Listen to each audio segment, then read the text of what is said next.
Manchester, home to one of the world's most famous football teams. But behind the sporting glory lies a city that's been torn apart by gang violence, culminating in a brutal war spanning the last 2 decades of the 20th century. This was a war, and these were soldiers, troops on the battlefield. That's how they behaved, as if they were at war and they would take no prisoners.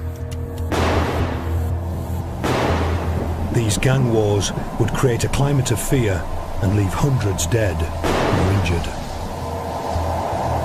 I was turned out to 8 murders on one Sunday, which the CID were actively investigating. And spawn a generation who lived and died by the gun. They were psychotic, some of them. Manchester's gang wars would make headlines around the world, blight the reputation of one of Europe's most historic cities, and give birth to a new and sinister nickname, Gunchester. This is the inside story of Manchester's ganglands.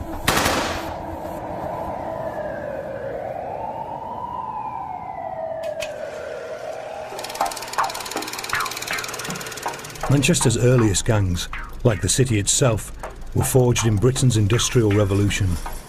By the 19th century, the cotton trade was operating on a vast industrial scale.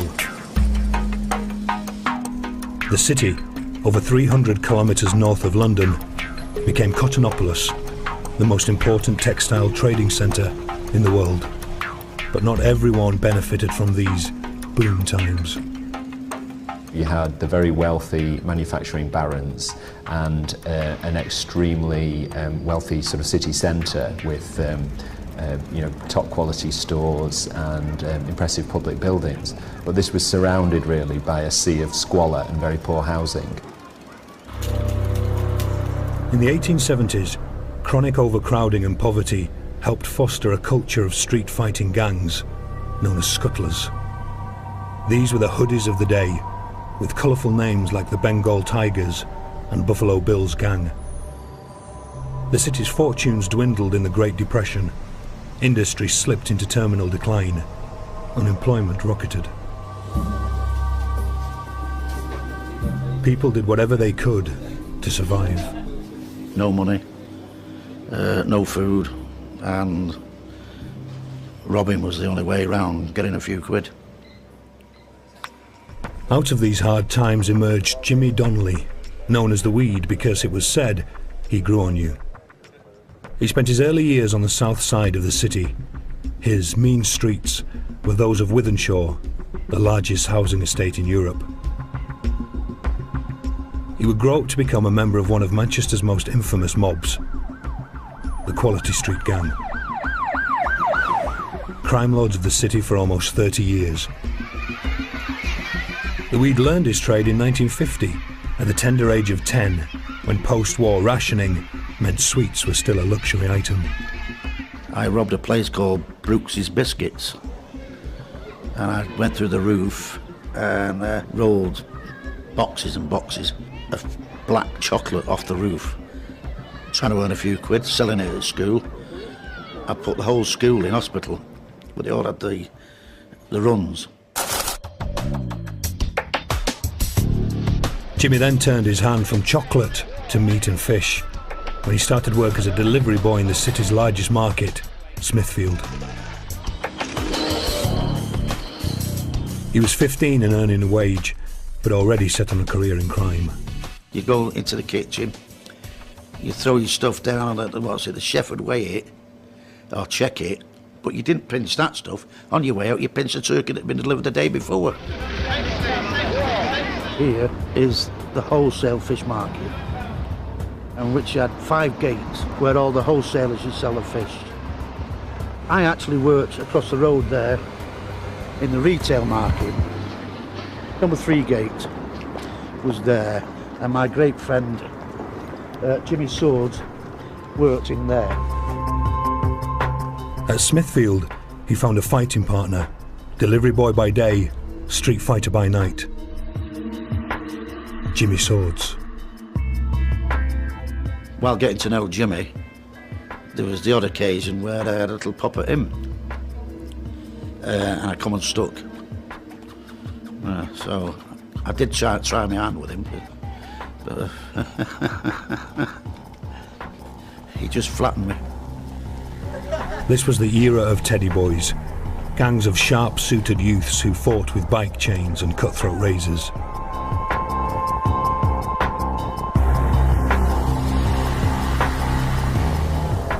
The two Jimmies ran with a gang known as the Market Boys, who were carving out a reputation as tough guys. By day they fiddled the market, by night they took the city's clubs and bars by storm. I was always tooled up with a knife or an axe or an hammer, and they get a whack of that first. But one fight at a local club proved particularly violent and landed him in trouble. We didn't want to queue up because we're the boys, aren't we? Straight to the front of the queue, and the doorman objected, and bang, the doorman got a whack. The fellow had his nose bit off. Jimmy claims he wasn't the nosebiter, but his involvement in the fight led to a conviction for wounding and common assault. It led to his first stretch in jail, but he was free in less than a year. So the reputation was going up and up and up and up. We really did some damage. We really did, them days.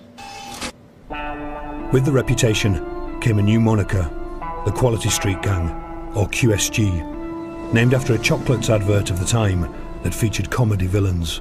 They were a close-knit crew, many from the deprived Ancoats area of inner-city Manchester. They were rarely photographed together, but during a trip to celebrate a shared love of boxing, they were captured on film at Caesar's Palace in Las Vegas. Jimmy the Weed is in his trademark shades. The identity of his associates is such a closely guarded secret that they can't be named, even today.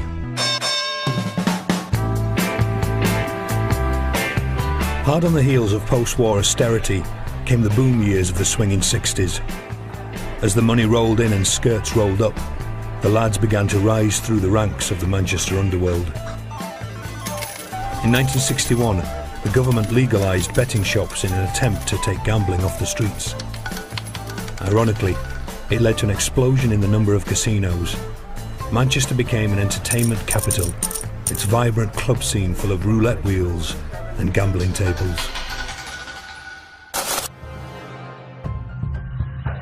Over 300 kilometres south, London's notorious Kray twins smelt the money. The Krays ran protection rackets, using intimidation and violence to squeeze money out of pub and club owners. And in 1966, they were eyeing up Manchester. Not only were the clubs alarmed, but the local crims were on edge too. Really, it was a bit of a worry, the club owners. There was a lot of clubs in Manchester at the time, and they were basically well behaved. The doorman looked after them pretty well. What we didn't want to happen, of course, was people like the Kray twins coming muscling in and working a projection racket, which clearly was what they were after. Fearing the worst, club owners hedged their bets, tipping off both the cops and the local villains. We'd received information that the Kray twins had come to Manchester the day before, and at that present time were ensconced in the Midland Hotel. There was plenty of people, young people, willing to make a better name or a bigger name, who was on standby to make sure if there was any problems, that they did get sent off. Manchester's underworld was determined no one, not even the mighty Krays, was going to muscle in on their patch. The Krays targeted the popular Portland Club, and a doorman was beaten up. The police moved quickly and confronted the twins at their hotel. We read them the Riot Act, which briefly said, "This is Manchester, you're undesirables, you're not welcome here, get out." And they'd have never taken over Manchester anyway. They wouldn't have gone back to London, put it that way. They'd have never got back. Only in a coffin. Well, they wouldn't have got back in that. We'd have spent money on a coffin. Maybe a spade. An unlikely combination of cops and criminals had scuppered any chance the Krays had of making an assault on the Manchester underworld. Instead, the Krays returned to London, where they would wreak havoc for the next 2 years. The 1970s had arrived. Fashion went flared, and Manchester danced to its own version of Tamla Motown, Northern Soul. Jimmy now had a wife and kids, while his other family, the QSG, had become faces in the city, men you didn't mess with. They had moved into boxing, property, and the car trade. Jimmy bought nightclubs and a scrapyard where he handled the occasional stolen car part. Violence was a way of life. Lots and lots and lots of things happened here. A few people was carried in here and carried out. And notably one man who threatened me and asked me for £2,000. We threw him in one of the cars and got the crane round and dropped the weights on it and squashed it within about an inch of him. Dragging him out, he never came back and he never asked for his £2,000 again. The QSG were a tight bunch. Secrecy and the threat of reprisals for loose talk hampered all efforts to bring its members to court. Police investigations were not helped by allegations of corruption within their own ranks. There's no doubt at all that the Quality Street Gang, like other groups of that era in other cities, were receiving tip-offs from the police or from certain corrupt police officers. Allegations of corruption went as high as Manchester's Deputy Chief Constable, John Stalker, who was accused of having links to the QSG. Stalker cleared his name and was fully exonerated of any misconduct. While it's undeniable that the QSG received the occasional police tip-off, Jimmy denies they ever had a top cop on the payroll. No policemen's on the firm. We did get snippets of different things and what have you. Naturally, everybody does. But no way did anybody have anything to do with John Stalker in the QSG. Nobody. But for the QSG, the Stalker investigation had placed an unwanted spotlight on their activities. From now on, they took more of a back seat. Well, they certainly were very crafty and cunning. They realised that getting into trouble with the police was not the way forward. It was better for other people to do their dirty work for them. They were really criminal managers. But Jimmy was still on the front line. I mean, you'd have to get your hands dirty. If you've got £1 million worth of gold, it's got to come to you eventually, hasn't it? I mean, what's the point of being there? So, you might set it up, you might direct operations, and at the end of the day, you'd get your whack or you'd get the lot of it, and then you'd pay whoever. Handling stolen goods proved to be lucrative for Jimmy, and he didn't care who he sold them to. In the mid-1980s, Britain was still embroiled in a bloody civil war between Northern Ireland's nationalist and unionist communities. When stolen guns came his way, the Weed had no qualms about selling them onto the paramilitaries. It was money. If there's a parcel, and somebody there to buy it, it was bought and sold. And that was it. In Manchester, the QSG took on an almost mythical status that survives to this day. For the cops, getting charges to stick against the QSG proved almost impossible, and no serious prosecutions were ever brought against them.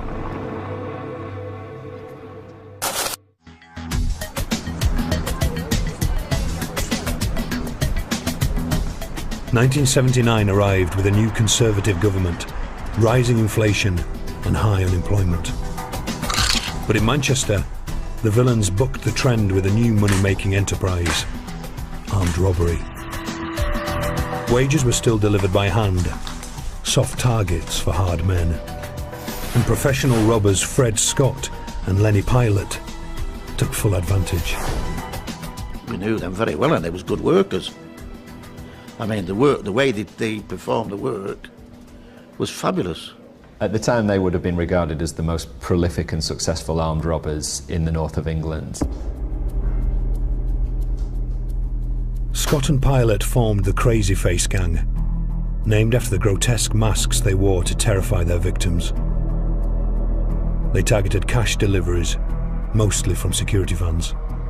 In them days, there was a lot of ready cash about, and that's what we wanted. You know, it's very easy, really, sort of money boxes on wheels. They set up a crime syndicate of robbers and developed a network of tip-offs.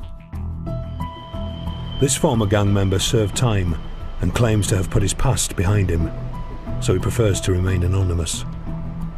He reveals how the gang operated. And at any one time, we might have 10, 15, 20 bits of work, you know, in mind. And eventually we'd settle on one. From the late 70s to the early 80s, he claims they hit about 20 targets. These guys were all about speed. Hit a job fast, take the money within 90 seconds, or leave empty-handed.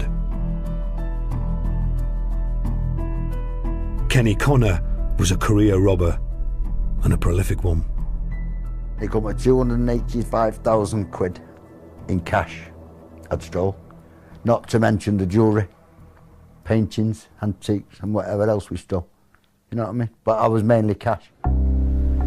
He met the Crazy Face gang in prison and was tempted by their invitation to join them, but was wary of their use of guns. They concocted all this up then. Let's go out and do some armed robberies. Armed robberies? No, not for me, mate. Not my scene, armed robberies. I don't need a gun. There's my gun. I can rob money without guns. In May 1982, the gang got a tip-off about the weekly wages run from a local bank to the Failsworth Hat Company. It was difficult. You couldn't take the money from the bank. The bank was on the main road, on a sort of a humpback bridge. It was difficult, very, very difficult. This gang were pros, renowned for their level of planning before a job.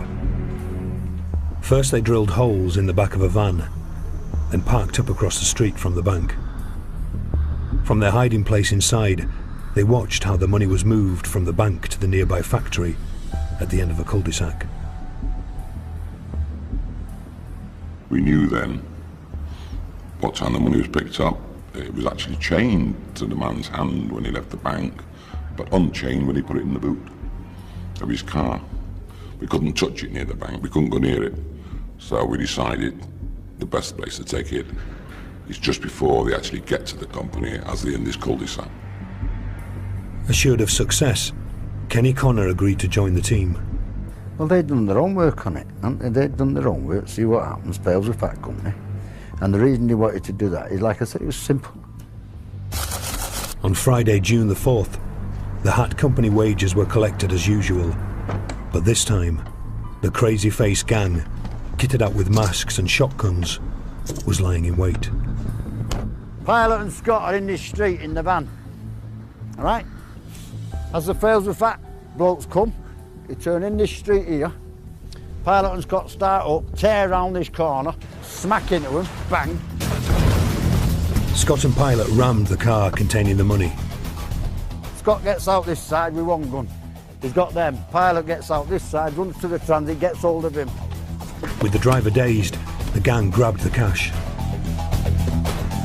Go to the boot, get the case, take it out, down the ginnel, into the getaway car, and we're off.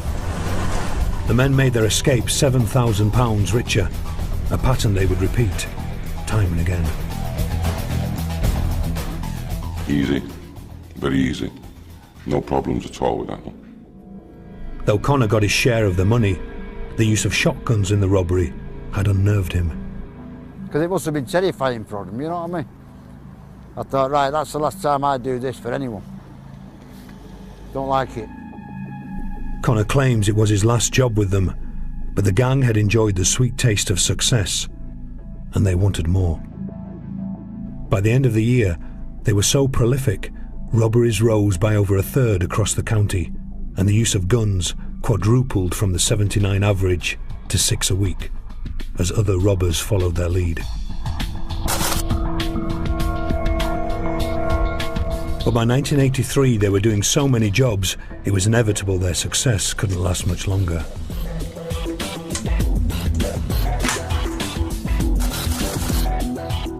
Thursday, March the 24th, was another wages delivery, this time to the Walls meat factory. Up to £100,000 was for the taking from a security van, or so the gang had hoped. Pilot and 2 other gang members took up position in the factory's goods yard. Gang leader Fred Scott donned a disguise and wandered into the factory's reception. When the security guards arrived with their money bags, Scott whipped out a gun and all hell broke loose. Scott had drew the gun, so there was 2 guards on the floor, there was uproar going on inside the offices, there's people outside running and screaming and shouting, and the money was inside the van. The guards had only brought out the first money bags. The rest was still in the van, with a security guard. In their frustration, the gang fired into the van, but the cash chute remained closed. The guard inside the van was that terrified, he just wouldn't open from the inside. And it's just one of those things. It was a very difficult one to organise, and it didn't happen. Just timing wasn't right, something was wrong, and we just didn't get the money. Scott had grabbed £10,000 in the factory, but the security guard had scuppered their plans to snatch the £100,000 target. By now the police were frustrated by the volume of the gang's jobs and their brazen use of firearms. Manchester's chief constable demanded they be taken off the streets. We've got armed response units in the town, in the city. We've got wanted posters up all over offering rewards, which was a concern of ours. One thing, nobody's saying nothing, you know, somebody that's just on the outskirts, on the fringes of the gang. But of course, people that are on the fringes could be tempted by, you know, in them days, a 20, 30,000, 40,000 reward. In them days, could easily have been costly for us. But in the end, it wasn't a Grass who would finally call time on the Crazy Face gang.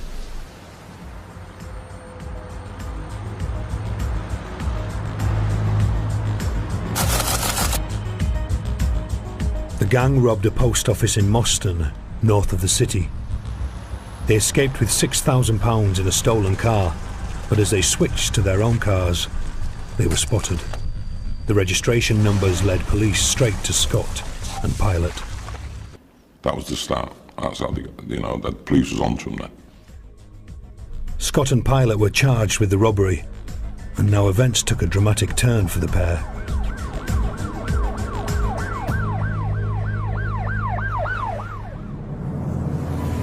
In the 1970s, London's Metropolitan Police had pioneered the use of supergrassers to target armed robbery gangs. There hadn't really been an equivalent in Manchester because Manchester hadn't had the same problem at that time with armed robbery, but in the 70s it developed it. Then the Crazy Face gang came along. Now an ambitious young officer, Henry Exton, put a plan into action, even more devious than the robbers. Before the trial, Exton made contact with Pilot, and the two met in a pub. I think Pilot was just jogging him along to see if he could learn something. That's all. Nothing else.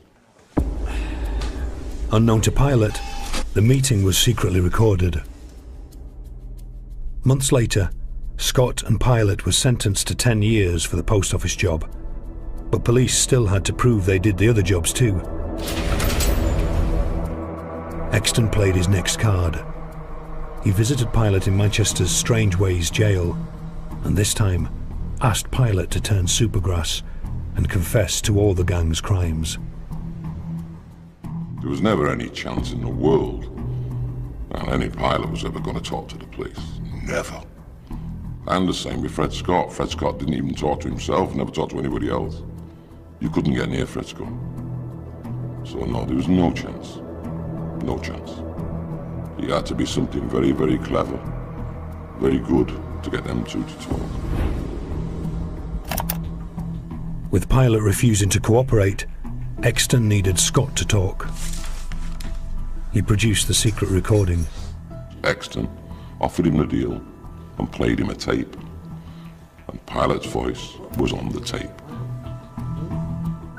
Scott, he was prepared to believe that his partner in crime was talking behind his back to the police, which was enough for him to do a deal with Exton.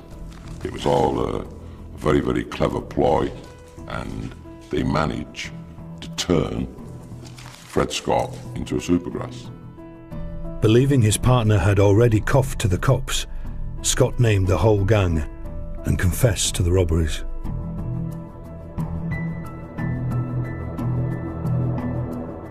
He gave precise details of where they disposed of the shotguns and the locations of safe houses used to hide the stolen cash. It was almost unprecedented in this area. At that stage, nobody of that rank, if you like, really, in terms of criminality, had turned state's evidence and gone against his colleagues. In dawn raids across the northwest, police rounded up the gang. Manchester's underworld was turned upside down. It felt horrible to feel like a man like Fred, you know, real stand-up, staunch man, had done this. It was unheard of at the time in Manchester. Nobody had heard of the word supergrass. Nobody knew what it meant.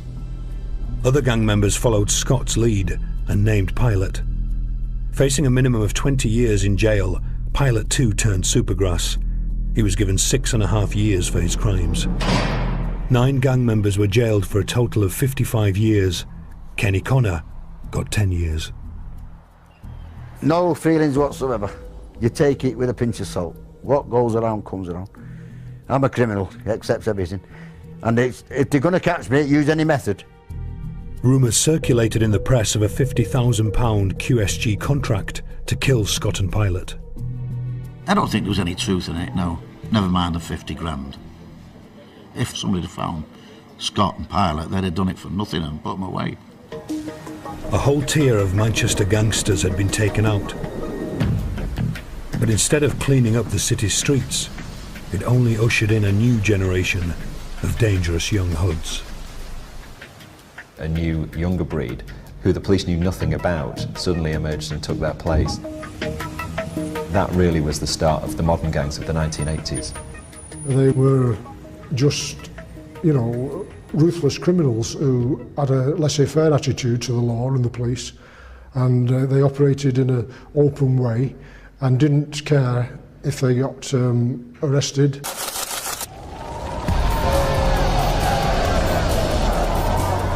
The new wave rose from the ashes of several nights of riots that hit the streets of London, Liverpool and Manchester in 1981.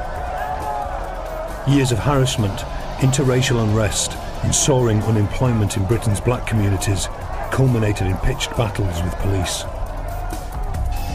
In the Manchester suburb of Moss Side, 1,000 youths besieged the local police station, triggering 2 days of burning and looting. It was absolutely intimidating to see such devastation and crime occurring as a young officer. Buildings being burnt down, the devastation, people attacking your police officers with dustbin lids as riot shields, police officers bandaged. The story of Manchester's underworld took a new and deadly turn.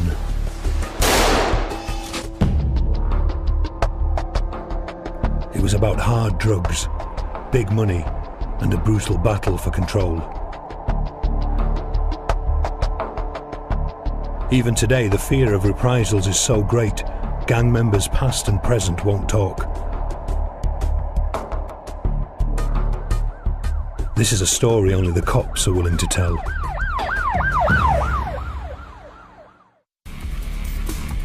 Moss Side had all the necessary ingredients for violence to take root and flourish. Less than 2 square kilometres and with 9,000 residents, by 1981, unemployment in the area stood at 30%, 3 times the national average. Jobs for black youths were hard to come by. Moss Side was ripe for an American-style gang culture. Lack of opportunities caused its disillusioned youth to look for ways to make money. Moss Side was fertile ground for an explosion in drug use. In the 60s and 70s, cannabis was the main drug problem. As the years rolled by, things progressed, the drug scene changed somewhat. A new drug had arrived: heroin. It began to be an issue really from the early 80s onwards. A lot of it because of the development of the Golden Crescent, Afghanistan-Pakistan border as a major source of heroin. And this started to seep into the UK market, and the main market in the north of England became a particular area of Moss Side where heroin could be bought on the street. Illegal drugs became Britain's prohibition, creating a climate where violence and gangs could flourish. Cheetham Hill lies on the north side of the city. The Waterloo estate was home to a gang of serious criminals known as the Cheetham Hillbillies. Many of their families moved here during the slum clearances of Moss Side in the late 1960s. A generation grew up with friends and enemies living in both communities. Feuds started over women, but quickly became about reputation. While Moss Side's notoriety came from drugs, the Hillbillies spent the 80s carving out a name for violence, especially armed robbery. Cheetham Hill was slightly different than Moss Side, in as much as, one, they were sort of identified as a group or a gang. They were specialising in robberies, building societies and post offices, in other words, stealing money. Franklin Sinclair got the measure of the Hillbillies after representing many of them in court. Cheetham Hill were cock of the town, as it were. Some of them were simply violent, some of them were very streetwise, some of them were ruthless, some of them were calculating, most of them were professional. It was only a matter of time before the Hillbillies tried to muscle in on Moss Side. Eventually they decided that there was also money to be made in the drugs business, and they branched out into that as well. And I think that's what resulted in quite a lot of conflict between the two elements. Moving up the hierarchy of the Hillbillies was 19-year-old Anthony Johnson. One of the few white gang members, he was known as White Tony. White Tony really epitomised this new breed of wild, reckless young gangster who would stop at nothing, was scared of nobody. No crime was too audacious or out of bounds for him, and he soon attracted almost cult status in Manchester in the criminal underworld.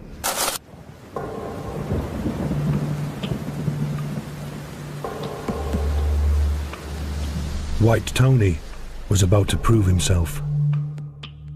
Father of two, Anthony Gardner, had recently moved to Moss Side. His Christian parents knew little of his new life. He get into trouble with his friends. He follow. As you know, young people mostly follow their friends, and that's what he do. And he get in some little trouble, but not great big trouble. It's believed he'd fallen out with a hillbilly leader over money, and for Gardner, that meant big trouble. On Sunday, January the 10th, Gardner had spent the day at church with his children and parents.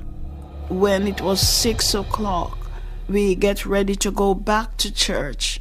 And Tony said he wasn't going back that night. And he said, "Goodbye, Mommy, goodbye, Daddy." And then he left. And that's the last we have seen of Tony or hear from Tony. We have never seen him again.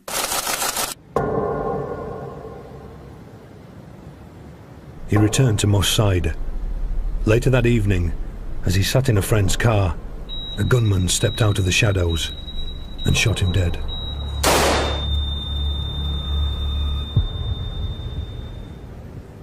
He was very, very caring, and he loved his parents, and I don't know why they kill him, but it's a great loss in the family.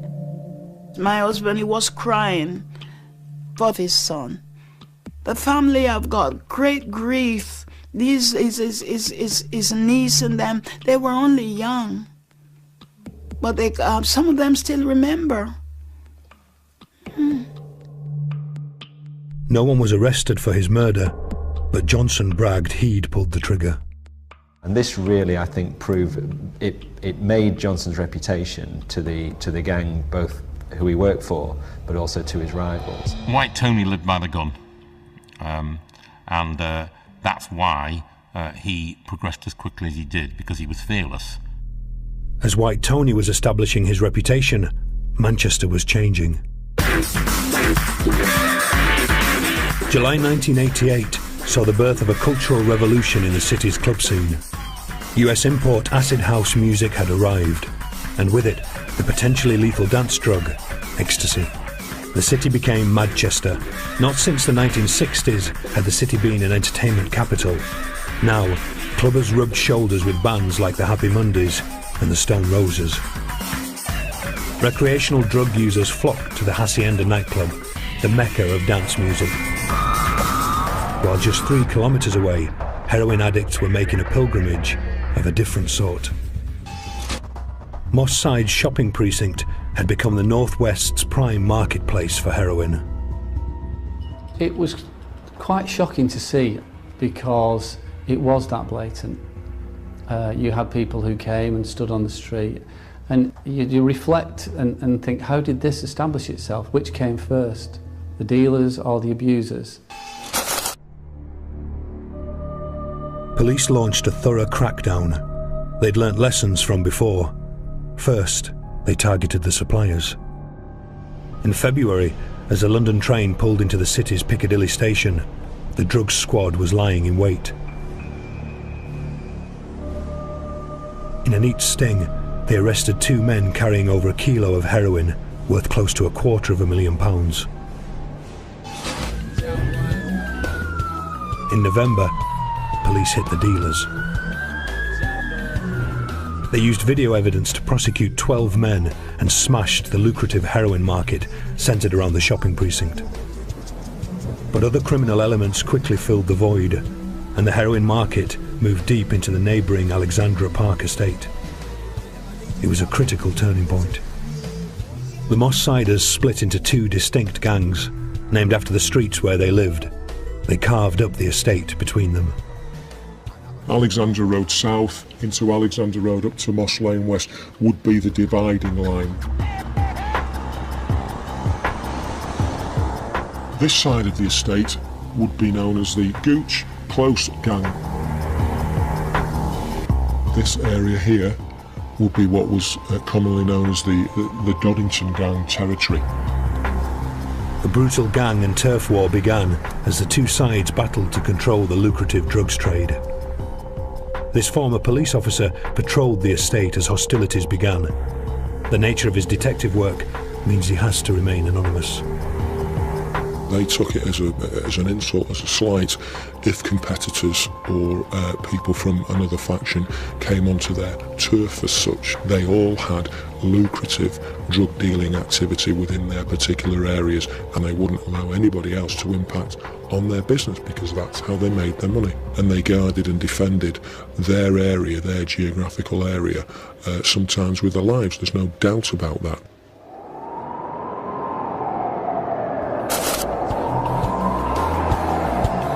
"1991 was a bad year for gang-on-gang attacks, as the violence escalated. And for Hillbilly White Tony, it was the end of the line. Cheetham Hill, Friday, February the 22nd. White Tony was murdered outside this former pub in the heart of hillbilly territory. Police believed he was taken out by his own side. These people were jealous of him, jealous of his rise to prominence, and they were unhappy with his arrogant attitude and his cockiness, and the fact that he probably didn't give them any respect at all. For Anthony Gardner's mother, his death was closure of sorts. My feelings for him, when I heard that someone shot my son, I didn't have a grudge. I'm not a person that can carry grudge. I'm a Christian. And all I was praying is that they would catch him but I didn't pray that nothing wrong happened to him. Back in Moss Side, the Alexandra Park estate was fast becoming a war zone. It basically became a series of tit-for-tat shootings or stabbings. A 12-year-old boy was shot from a passing car in Gooch Close.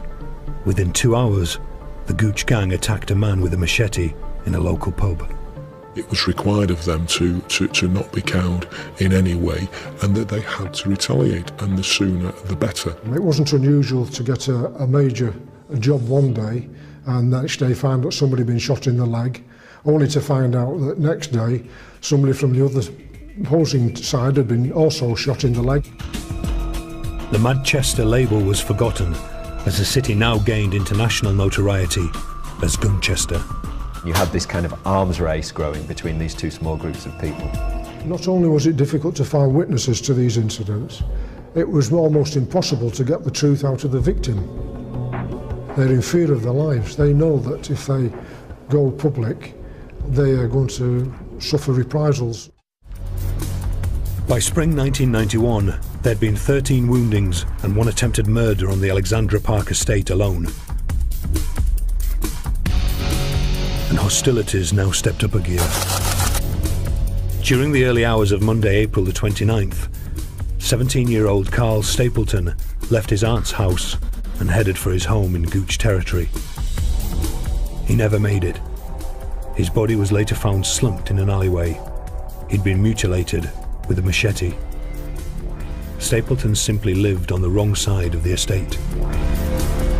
It was a particularly savage murder that was undertaken on, a quiet Sunday evening, whereby members of the Doddington faction went over simply looking for somebody who was associated with the Gooch side. The Gooch would now be out for revenge. Police moved quickly to take the gang off the streets and prevent a further escalation in the violence. They targeted the gang's heroin business, centred around an enclave off Gooch Close, at the heart of their territory. The Gooch Close gang had established this particular drug marketplace in their area of the estate. They'd done that, again, to avoid law enforcement. It was difficult to police because of the amount of cul-de-sacs and dead ends. As you can see for yourself, there would be a lot of alleyways, a lot of walkways and so on and so forth around here. We couldn't control access of abusers to buy drugs. We were losing control of people as they entered walkways and then basically emerged elsewhere in the estate. It was extremely difficult to manage. And there would be spotters and watchers and people affiliated to the gang. They would be everywhere looking for any police activity. So we had to change our tactics. The result was the landmark Operation China. Undercover officers posed as squatters and set up surveillance cameras inside a derelict flat overlooking the dealers. Over 5 weeks, key members of the Gooch were caught on camera dealing heroin to undercover officers. In a series of dramatic dawn raids, a whole generation of Moss Side's dealers were arrested. 20 members of the Gooch were jailed for a total of 109 years. But the success was short-lived. For the Gooch who remained at large, there was still the death of Carl Stapleton to avenge. Three Gooch members approached 19-year-old mechanic Darren Samuel on mountain bikes. They fired 10 shots, hitting the teenager in the head. Samuel died for his connection to the rival Doddington gang. It was getting progressively worse, and that's something that did concern me, and that's something that I did talk about with colleagues as to where is this all going to end. The first half of 1991 had seen 2 murders and countless shootings in Moss Side. The following year saw over 100 reports of gunfire during August and September alone. Saturday, January the 2nd, As 14-year-old Benji Stanley queued for food at a Moss Side takeaway, a gunman shot him in the chest at close range. The round that was used on Stanley would be used for the destruction of animals such as bison. So could you imagine the devastation, the trauma that round must have caused that individual? The schoolboy was an innocent bystander. The shockingly public execution was a case of mistaken identity. Benji Stanley was a particularly horrific act by people who mistook an innocent young 14-year-old boy for being somebody who was prominent within the Doddington side.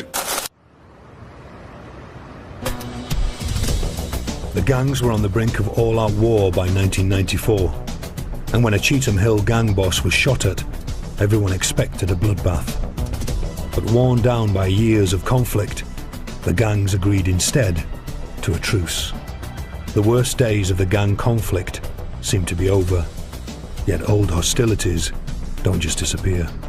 The gangs resume their old ways. Initially, there's a civil war within one of the Moss Side gangs itself, and then the others kind of join in. The old conflicts are renewed, and things get a lot worse. Over the decades, Manchester's underworld has evolved, and so has its villains. Well, I think there is a lesson. I think, you know, if they say crime doesn't pay, most of the time it doesn't. Jimmy is writing his memoirs, while his fellow gang members claim to have gone straight and invested in legitimate business ventures for the good of the city. Manchester too has reinvented itself and shaken off the Gunchester label. Gang-related shootings are down 82%. The Doddington gang is largely finished, and police have taken down the new generation of Gooch mobsters. But the city has yet to totally root out its ingrained gang culture. The saga of Manchester's ganglands may never end.